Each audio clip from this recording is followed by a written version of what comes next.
This is Wealthy AF, your ultimate guide to understand what it truly means to being wealthy AF. Today's guest is John A. Brink. And John was born in Nazi-occupied Holland at the beginning of the Second World War. From the time he could walk, his days often consisted of foraging for food with his brother and sister. His mother was left to raise the 3 kids alone when their father was drafted into the Dutch army. They wouldn't know if he was alive until the liberation of their village by Canadian soldiers on April 12th of 1945. This was the exact moment John determined he would make his life in Canada, the land of his heroes. He was only 5 years old. At 83, John continues to succeed in his role as president and CEO of the Brink Group companies and 10 plus other companies. I commend you for that, sir. 83 and still going. I love it. I need to model you.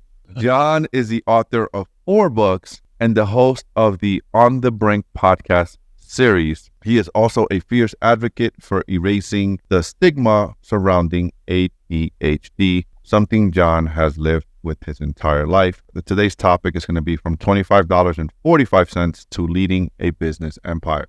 Mr. John, sir, welcome. It is my pleasure to have you on the podcast. Looking forward to this conversation and learning from you. I'm also happy to be here, Martin, and look forward to our podcast. Perfect, my friend. I want to start with, as I was sharing your story there, do you remember what it was like when you was 5 and your dad got sent to the Second World War? Do you remember what that was like and what that emotion was? Yeah, so I was born in November the 1st, 1940. I had a brother 1 year older, 2 years older, and a sister 1 year older, the 3 of us. And then my mom, and as you already indicated in the intro, my dad on April 1940 was drafted into the Dutch army. The last they heard from him is when he was seen just before the bombing of Rotterdam that killed thousands of people. And so from that point forward, they didn't know if he was dead or alive for the next 5 years. And he would come back after we were liberated, actually. But what I still remember of the war were when I was 3.5, 4 years old, was thousands of hundreds of planes, 300, 400 planes in the air, Allied planes bombing Germany, in particular their infrastructure that was building weapons. And again, for all our guests watching, is that Holland, relatively small. I was born in the northeastern part of Holland, within 10 or 15 minutes from the German border. So I remember that part. And my mom with 3 kids, she would take in the evenings outside, and the planes were overhead, hundreds of them, not for the purpose of looking at the planes, but she felt safer outside than inside. And in the distance, we see cities burning like Bremen, Wilhelmshaven, Kiel, Hamburg. In the distance, the sky would be red. The next thing that I remember is that the hunger winter of 1944-45, that it was the coldest winter on record, and the Germans had cut off all the food supply into Holland. And every morning, my brother, my sister, and myself would go into the railroad yard with gunny sacks, pick up anything edible and burnable. And so the reason that we did as kids, because the Germans wouldn't shoot us, they put us one in the back, but we'd be back the following morning regardless. And then I remember even now still, Martin, I still can feel the hunger, even 80 years later, the feeling of hunger and the feeling of cold. And we'd be sitting around a little stove that only one little part of the house we could heat. And so all of that still is with me. And then before we got liberated by the Canadians, April the 12th, 1945, we saw far too much as the Germans were pushed from Normandy through Holland, through the northern part of Holland, through our province before they got back to the German border. And things got pretty tough. They blew up all the bridges behind them, and a lot of people died, and we saw far too much that we should not have seen. And as a result, still PTSD was part of my life. And then the fear of losing the only parent because everybody had their own issues. And she was the only one that could take care of us, the three kids, or trying to take care of us. And so the inner child always stayed with me. And I got counseling for that actually into my 50s, very emotional. So those are the things that I remember. Far too much that had happened and was seen. But probably the most significant part was being liberated by the Canadians. And then I knew, I was so impressed by the Canadian Army that I knew that when I grew up, I would go to the land of my heroes, Canada. And that always stayed with me. So I want to go into Canada in a moment. Before we go into that, I want to ask you, you said 80 years later, you still feel the hunger, the cold. You know what that feeling is like. Yes. You remember that feeling. Yes. How does that feeling, if there's any correlation, I'm just curious, have driven you to your success in business, right? Does that feeling have anything to do with that drive that has led you to your success in business in any way? You know, I'll share the story. My grandmother is 80. She just turned 87. And one day, a friend of mine is visiting. I'm in New York City. I live in Florida, but it was a few years ago. I'm going to say like 4 years ago. I'm in New York in my mother's home. My grandma and my friend that grew up with me in Dominican Republic. I lived there the first 5 years of my life. We were very, very poor, right? And my mother is sharing with us about my grandmother. She lives in the Bronx, and my grandmother, she goes to these churches where they give free food, right? She goes to these churches where they give free food, and she goes every weekend, and she accumulates so much food all the time, like canned foods. She doesn't need it, but she accumulates it. And I said, and so my mom is bothered by this. And I said, Ma, you forget how poor we were. You forget, like, I remember living in the Dominican Republic and my mom and not having running water, right? Not having running water. If that was our poverty and my mom was in the U.S. sending US dollars back home for us to live better, how must it have been for her generation? And I was trying to explain to my mom that maybe that poverty, she's still in fear unconsciously of continuously not having money for food or not having food, that she just goes and gets more food and more food, because unconsciously she might feel, I don't know, I'm a hypnotherapist, I'm a coach, but I'm not a psychiatrist. That's my hallucination. So I wonder your take on that, and I wonder if your drive has anything to do with that. You're 83 years old, right? 83 years old. 84 right now. And yet you're still working, which is amazing. Amazing. I respect that and honor that so much. It's so awesome. So awesome that you're still driving, man. Good for you. So I'm not just working. I'm the hardest working individual that I know. I get up at 5:30 in the morning, every morning. I always make my bed, and I'm always in the hurry. I always think I'm late. And so I still work 60, 70 hours a week, and I love it. You know, and the foundation for me is attitude, passion, work ethic, and what will follow is success. And so that already, and this comes to your question about the war. I'm not exactly sure what was left over from that, but a part of my life that is still today because of it, or in addition to it, is that it gave me. I always had the drive. I always was entrepreneurial. Even when I was a little boy, I would collect papers, sell papers, get bottles, anything to make a few dollars, and so that's what I did. And when academically, I was not a success story. I failed grade 3, and I failed grade 7 3 times. And then they said, "What are we going to do with this kid?" And then, so my parents were beautiful people, and so some people said, "Well, send him to the mentally challenged school." He said, "No, we're not going to do that." So at 13, so they said, "What are we going to do with him?" Well, my dad was in lumber, and my grandfather was the master carpenter.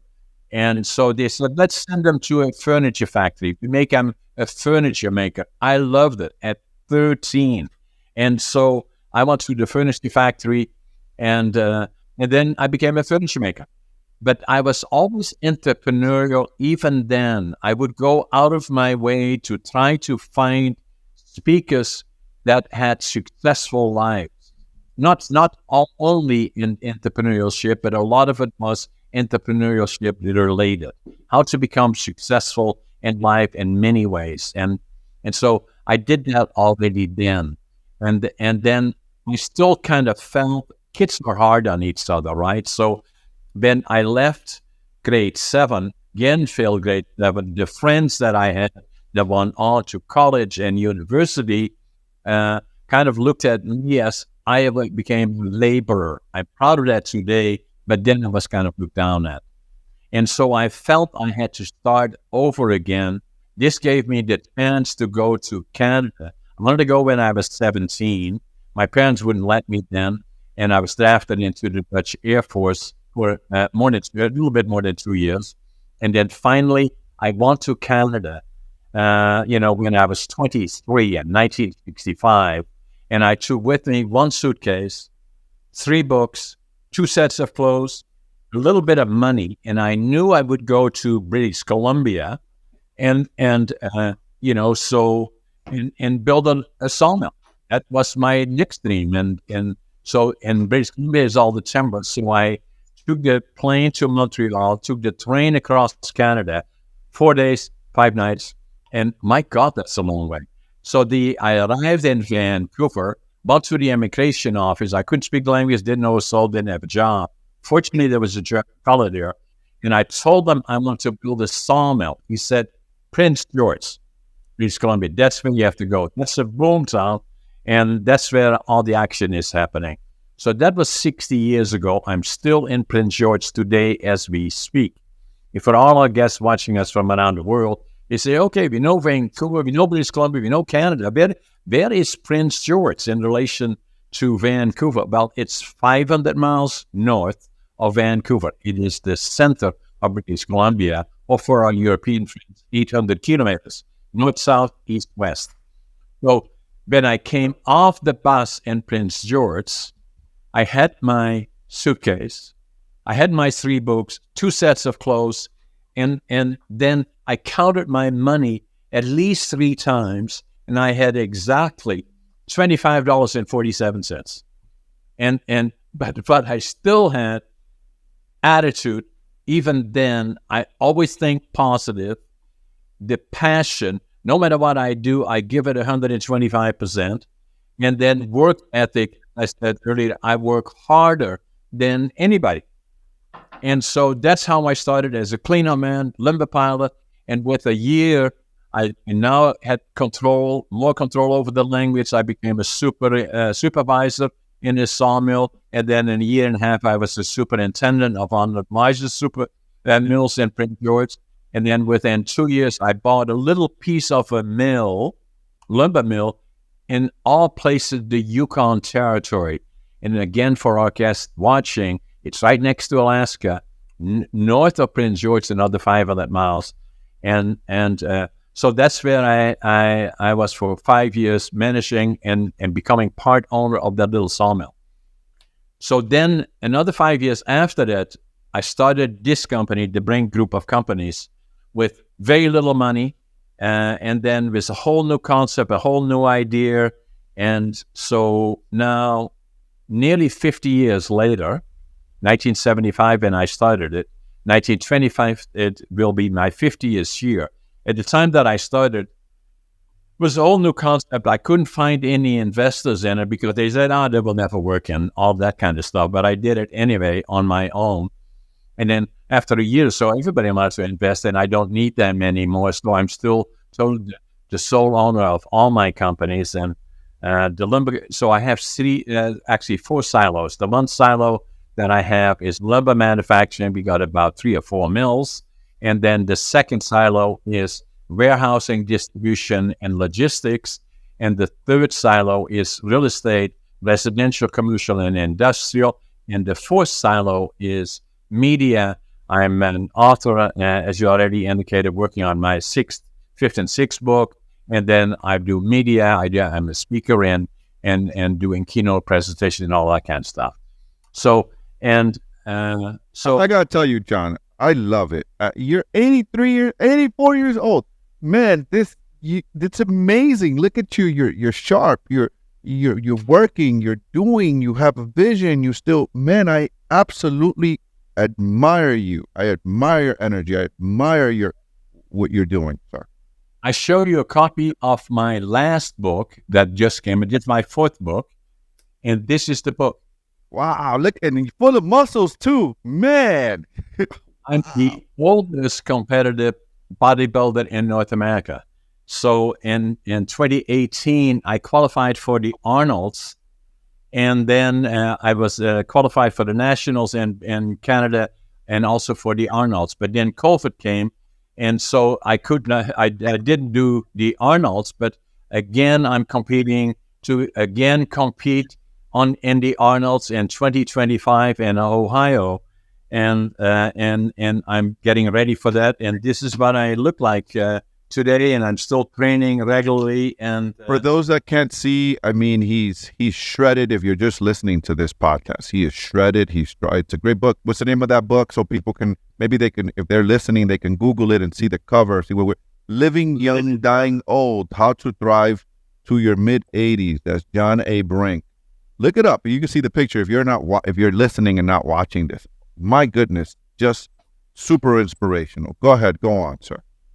Success in business is all part of being physically healthy, mentally healthy, and being able to have the energy. And in order to do that, you have to have a fit body, a fit mind, and you have to have a destination. And so the benefit that I had from the time that I was a child, or already I knew my dream was to go to Canada. Then before I went to Canada, I wanted to build a sawmill to prove to me that I was just as equally successful or bright as the other kids that I went to school with that went to college and university. Not for the benefit of showing it to them, but for me to feel that way. And so starting with nothing, pulling it out of the ground, really. And I wrote a book about that as well, is that, it was tough. And a lot of people said to me, "Hey, John, you're so successful." I didn't feel that way, because it went all through ups and downs. And so, and they said, you should write a book about it. And as you know, you're a speaker and you're an author, is saying that writing books is not easy. So I stopped, I started it. And then I knew 6 years ago, if I didn't do it now, it would not happen. So I wrote a book against all odds. And that's not only about hoorah, how successful John is. It is more about going through all the ups and downs, falling down, dusting yourself off, starting over. Never, ever give up. Stay the course. And so the book, very successful. And so, yeah. Man, I look at you and I'm hearing you. I'm just so impressed with you. And I look at the current president of the United States. It's possible that you can be in your 80s and be sharp and have drive and still go. It's possible. You are a living example. Age is just a number. It's quality of life that counts. And so hence, and like with me, I've been training for probably 15 years. I've gone through all the ups and downs too. At one period, I drank more than I should have. At one period, I didn't go to the gym or did not look after myself. My wife is vegetarian, and I didn't listen well to her. But I was not bad, but I was not listening to her as well as I should. And it took me to nearly dying at one point in 2008 when I had a case of diverticulitis that ruptured and put toxins inside all the healthy organs, and you have about 48 hours to attend to it. And I came this close to not making it. And I knew from that point forward that all the things that we do at year end, and I'm sure you're doing this, that, I'm going to do this, that, and the other thing, and I'm going to buy a membership to the gym. That's what I'm going to do. And then 2 weeks later, I can find 100 reasons that's why I'm too busy to go to the gym. But then I knew I better start attending to my fitness and my health. And so that was when I was, in 2009, after I recovered from, having a piece of my colon taken out, and I recovered from it. Then I said, okay, diet, extremely important. So I started listening. I became a vegan, and then going to the gym in earnest and getting a trainer. That's what I did. And so then in 2017, after doing this already for 6 years, somebody came up to us and said, "Hey, John, have you ever thought about competing?" I said, "Me? Yeah, you." I said, "Why not?" So that's what I did. And I got then ready for competing. And then I competed in Northern BC, bodybuilding and physique, came in second, bodybuilding, third in physique, qualified me for the provincials, came in third and second, qualified me for the nationals and the Arnolds. And so then obviously COVID came. And as I said earlier, now again, I'm training for, again, to compete and go to the Arnolds. And I've been trying to contact Arnold Schwarzenegger, and he's not responding to me. And all I wanted to say to him, I'll be back. I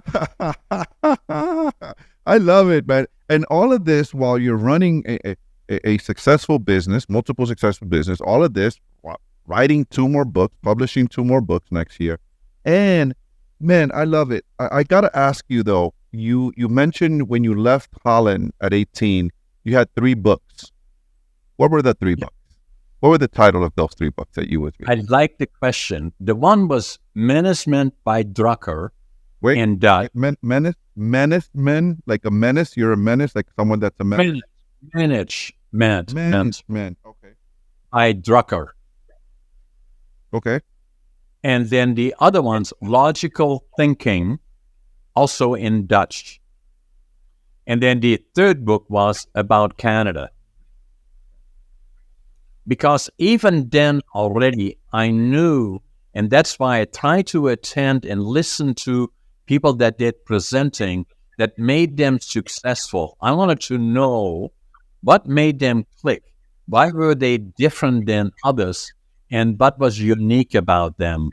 And I found that determination, staying the course, and a number of other things were critical to them being successful. In my case, though, the challenges that I had in Holland is this way, is that at some point when you grow up and you then get a house, you get married, you got kids, you want to start a business or get a job someplace, you say, "Where are your diplomas?" I have no diploma. So I went to Canada, and then when I came to Prince George off the bus here with my $25.47, no job, didn't know a soul, and I started as a cleanup man. I spent even 10 days without food, stood in front of the Salvation Army. I still drive by there every so often, too proud to go in, which is unfortunate because that's why they are there. So, but I still remember that, but I knew I would succeed. And so then gradually I built it up.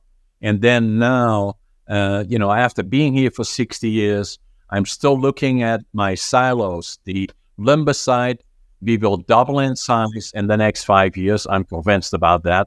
And then the warehousing, distribution, logistics, that will double in size.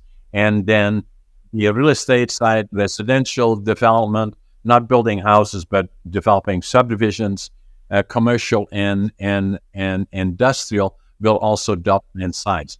And then media is obviously very interesting to me. I'm a writer, I'm a keynote speaker, but even more importantly, I do a lot of podcasting, both hosting and guesting, and I love it. Then I'm looking at building a platform. I love it. I love the drive, man. It takes one to know one. I love the drive. Someone asked me the other day, when are you going to slow down? When are you going to retire? I'm like, retire? I'll probably be 80, 90.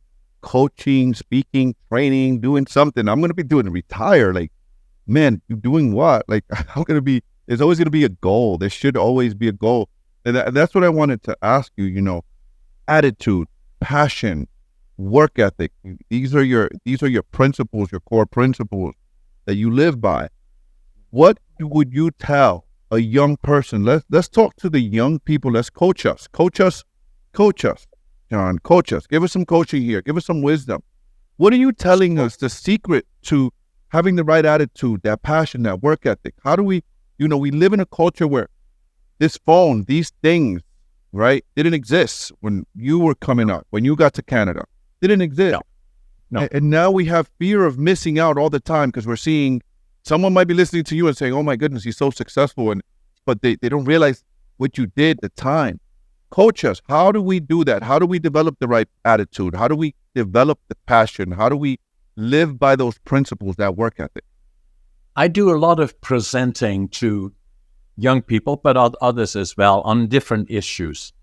ADHD is one of them, but also entrepreneurship and other things in life.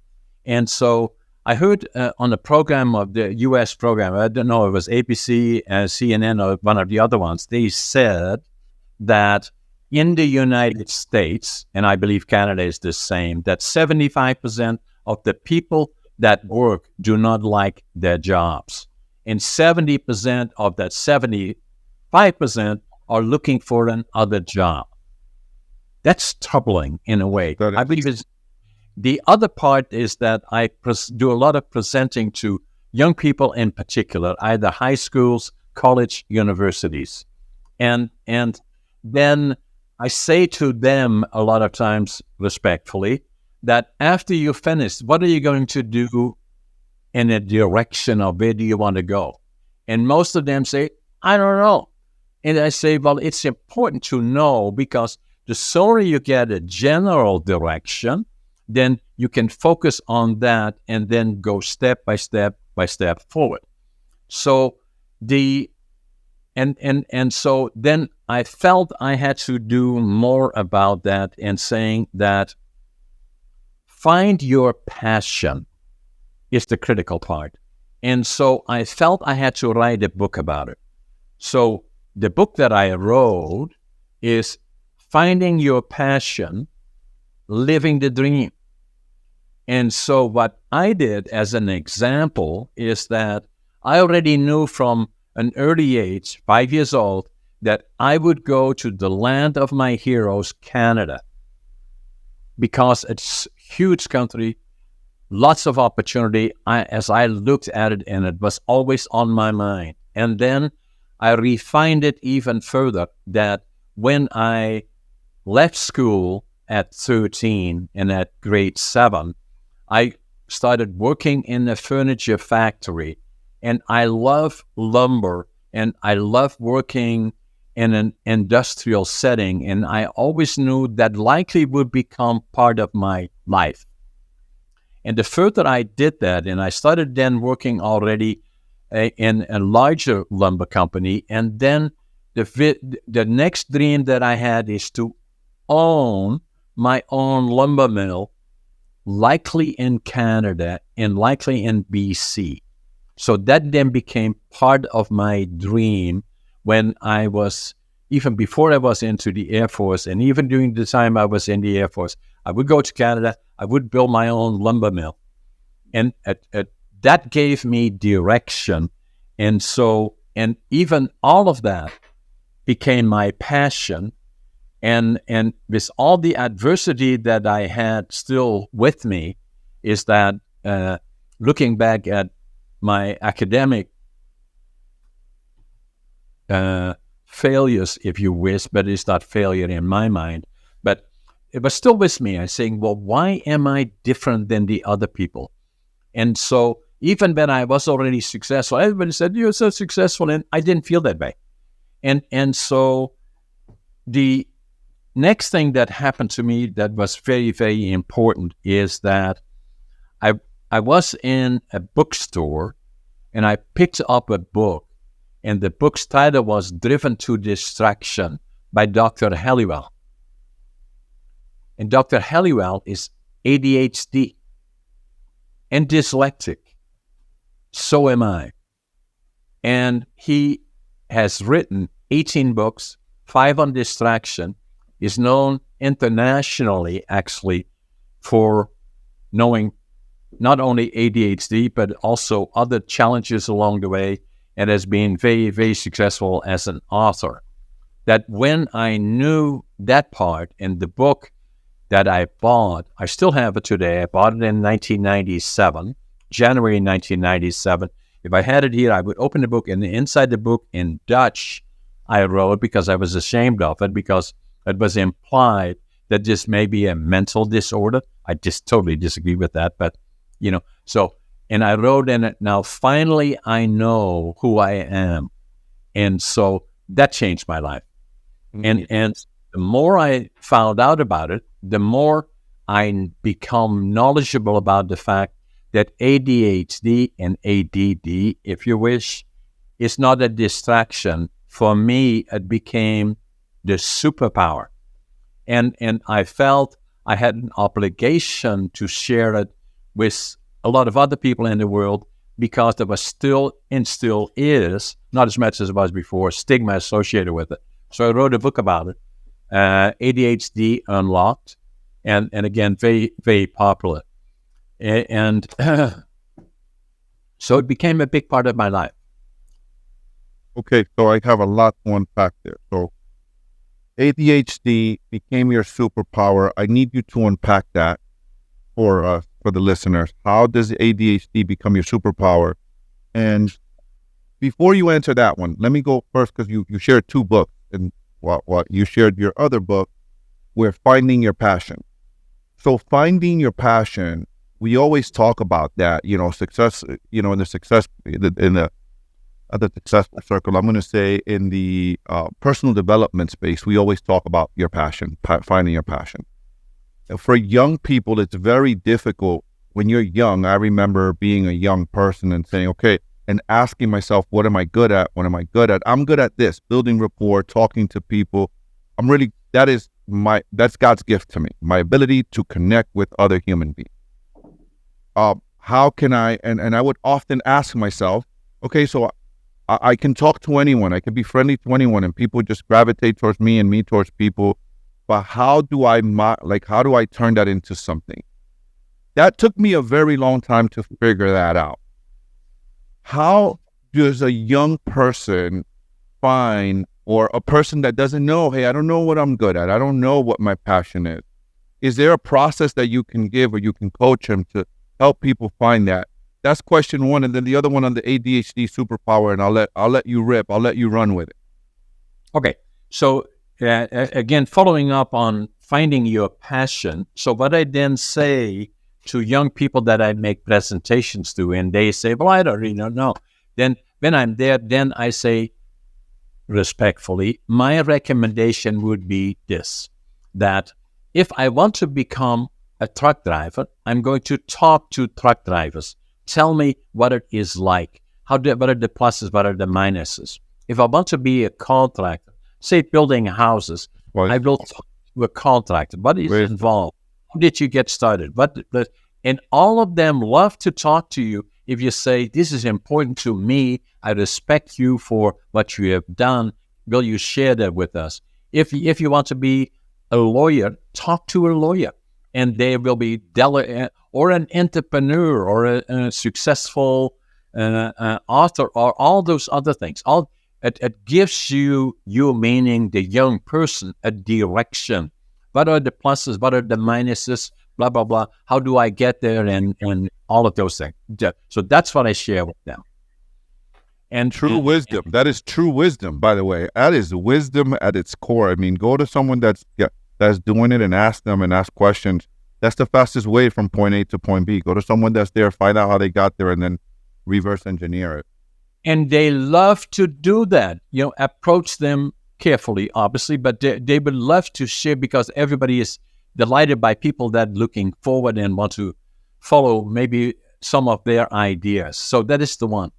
And then the other question was about the ADHD. You said you turned it after reading the book from that author. I forgot the guy's name you mentioned, but after reading the book, you said you decided to turn you realized that your ADHD was going to be your superpower. Talk to us about that. How? Because there's many of us out here, me included, that have been told ADHD, you can't, I was horrible in school as well, couldn't concentrate, barely made it because of my attention span, barely graduated, but has turned out to be not to mean much in the real world as it's for my business. Martin, but I say again respectfully, and people say to me when I do presentations, which I do a lot of, I'm a very, very good presenter. And I can say that myself because I know I am. And so amazingly, and we'll talk a little bit about that as well. So the key is to be able to now I lost the train of thought, but we the superpower ADHD. How do you take ADHD and turn it into a superpower? How you did that? Explain that. So I had to find out, and I was very good at school, in reading or writing, and I was very good at numbers, but I was not very good at the other things. And then so that was. Let me make this other point that I was just thinking about. And is that I get so excited about this that I'm so good. Mm-hmm. So a lot of people say to me when I make presentations, they say to me, "Do you feel bad about it that you left school or you failed grade 7 3 times, and does it still trouble you?" I said, "Yeah, it does, and I should have left earlier." And the point that I'm making, it was not the right setting for me. If I find things that have my interest, podcasting for one, writing books, managing companies, and doing all the other things, then I give it all that I got. If there are areas of that I lack interest in, I do not focus on those. But whatever I focus on, and that is including business and entrepreneurship, then I'm very, very good at that because I give lots of energy. And so that is probably the advantage that I have. The other advantage that I have, I believe, as an entrepreneur, and again, thinking superpower, is that a lot of people that have been trained into management, they have learned to work in a box that fits the typical structure of managing entities, whatever they may be. With my ADHD and my self-training, I usually, and I've been involved in all kinds of boards and all kinds of companies and on and on and on and on. But I usually it makes them uncomfortable because I go outside of the box and say, how about this? How about that? Why not this? Why not that? And that's what I still do, and that's what I do all the time. And so when I discovered that ADHD, in fact, for me, gave me the ability to do all the things that I'm doing. Even now, I get people say to me, how do you do all the things that you're doing? How can you do all that stuff?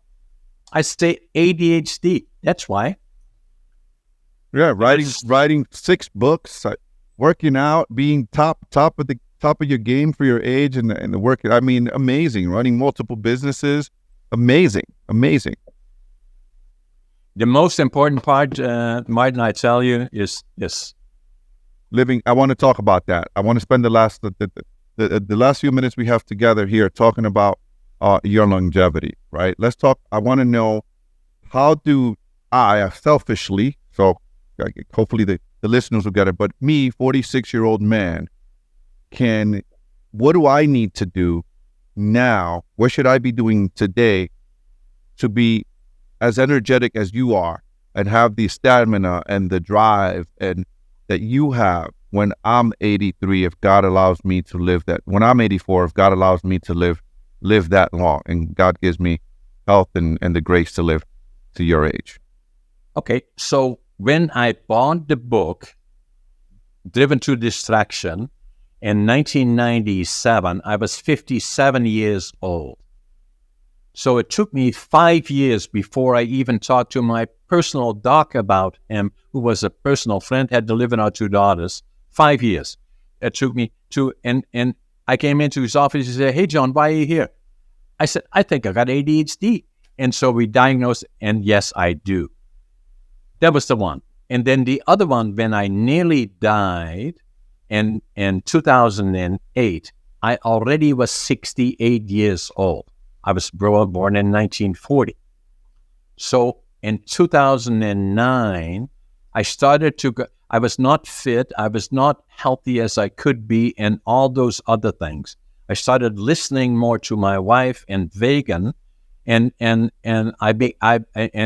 she's a vegetarian. I became a vegan. I call it 90-20 or 80-20. Now I'm probably more like a 90-10. So, and then I took working out serious at the age then, of in 2009 of being 69 years old. In 2017, after working out for 6 or 7 years, I was competing, bodybuilding and physique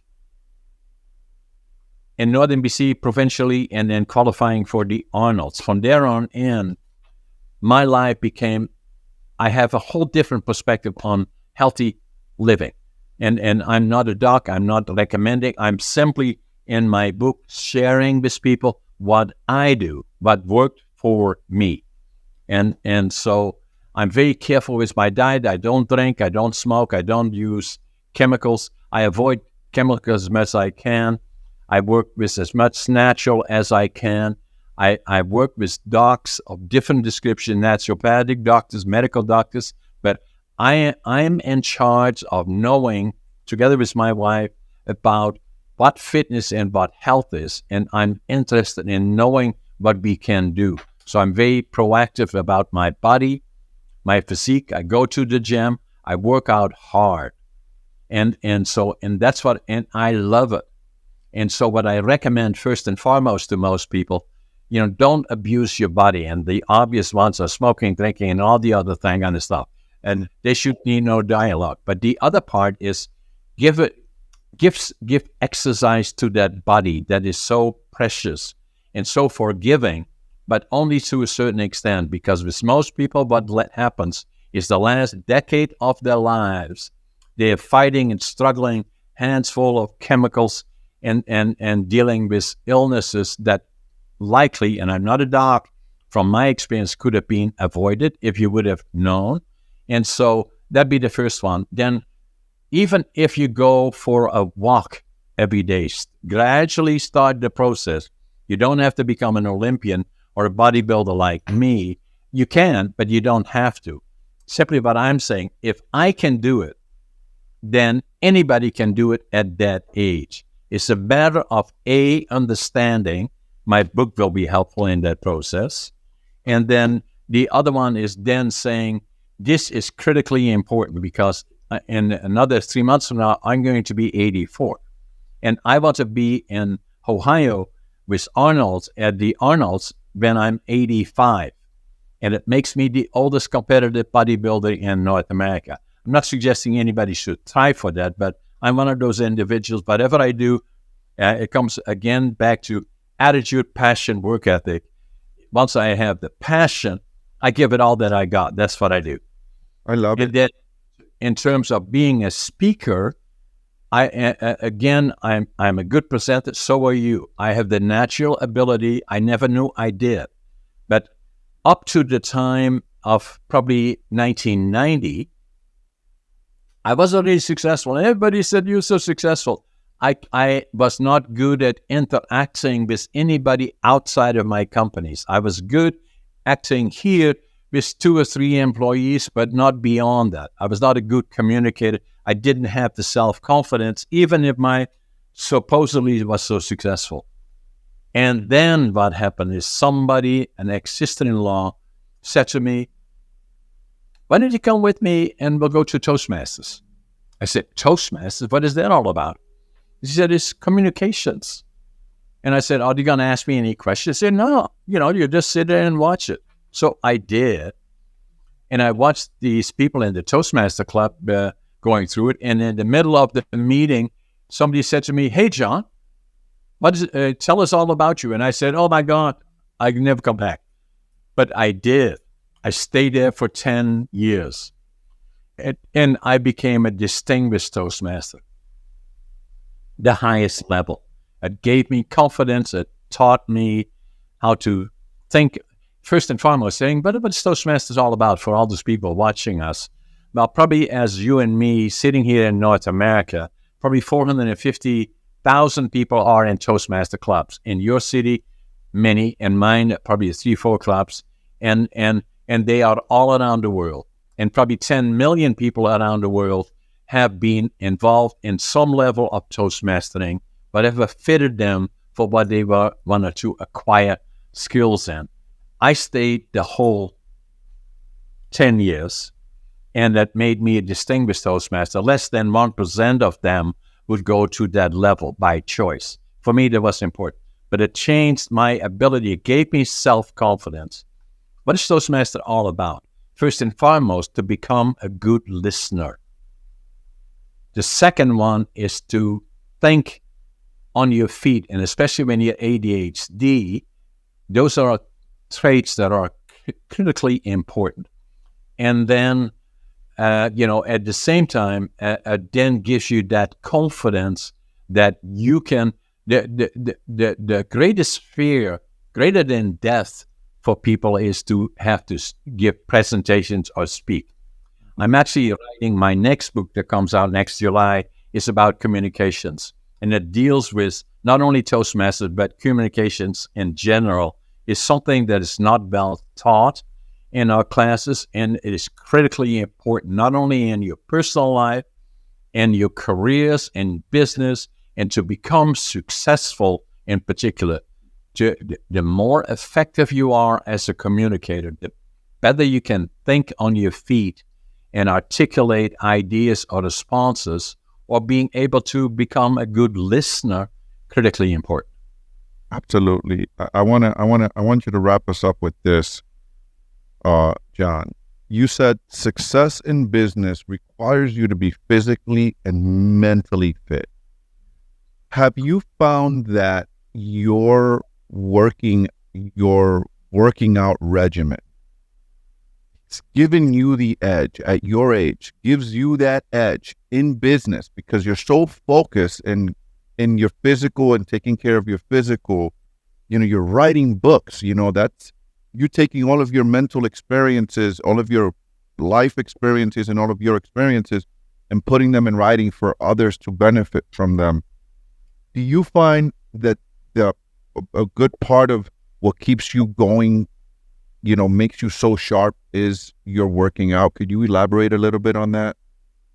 There is no question about that, Martin, is that, the other thing that you may find interesting is, my wife is a vegetarian, very strict about it, very, very committed to it. And now obviously I'm vegan, so not quite like she is, but I do all the shopping for her.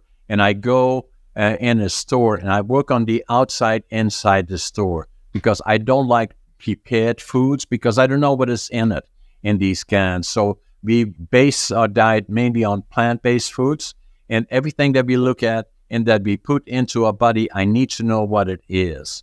And I was not always that way, but that's the way I am right now, thanks to my wife and a lot of extents. And so being fit, I cannot do what I want to do unless I'm fit and healthy.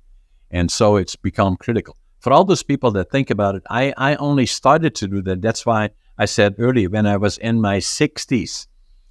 So I hear so often these people say, well, I'm too old now and I can do blah, blah, blah. No, that this is critical. Your body is extremely forgiving, but only it lasts for so long, and then you've gone too far. And once you start taking care of it in terms of diet and exercise, then quality of life becomes critical at any stage, but in particular as you get older. And that's why I'm saying this book, it's not a doctor's approach, but it's from somebody that is living the life. Now, the other thing that before we go, I want you to look at the back of the book and see what is the price of the book. I think it's $25. You got it too high. You got to can't see the bottom. $25.47. That's the exact dollar amount that you went with to Canada. Love it. That's all my books are $25.47. Yes. Beautiful. And my last question is, How do people connect with you? How do people find you, John? If people wanted to connect you, they're inspired by you. Maybe they want to go and check out your next keynote. Where's your podcast? Where can they find your books? How can people connect with you? johnabrink.com. And then our books are all the major medias, Amazon, and you name it, they are all over the place. I'm a very active podcaster, John A. Brink, On the Brink with John A. Brink. And we are on YouTube, we are on all over the place. I've done about 300 podcasts where I'm hosting, I'm guesting. I've done about 150 or so, and then 60, I don't know exactly. But I'm being very, very active, and I love it. It's the new media, and as far as I'm concerned, it's just at the beginning now. It's going to go much further, and if you're sitting likely in New York, I'm sitting in central British Columbia, and we're having a discussion, Martin, about all those things that are important to us, sharing it with people around the world. And I already know, as you do, that tens of thousands of people will be watching us. That's amazing.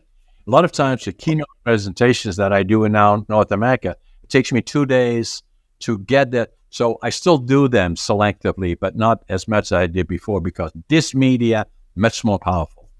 Thank you so much, John. I think with the time that we spent together was not enough for the list of questions that I still have that I want to unpack with you. I'd love to, and I'm going to do it publicly here in the podcast. I'd love to have you come back and continue to share, because I have so many more questions, but we're out of time. Thank you so much. Love to have you come back soon. I'll have my team reach out, or we'll figure it out right after here. Love to have you come back and continue to talk with us. Thanks, Mike. It was a pleasure to be on your show.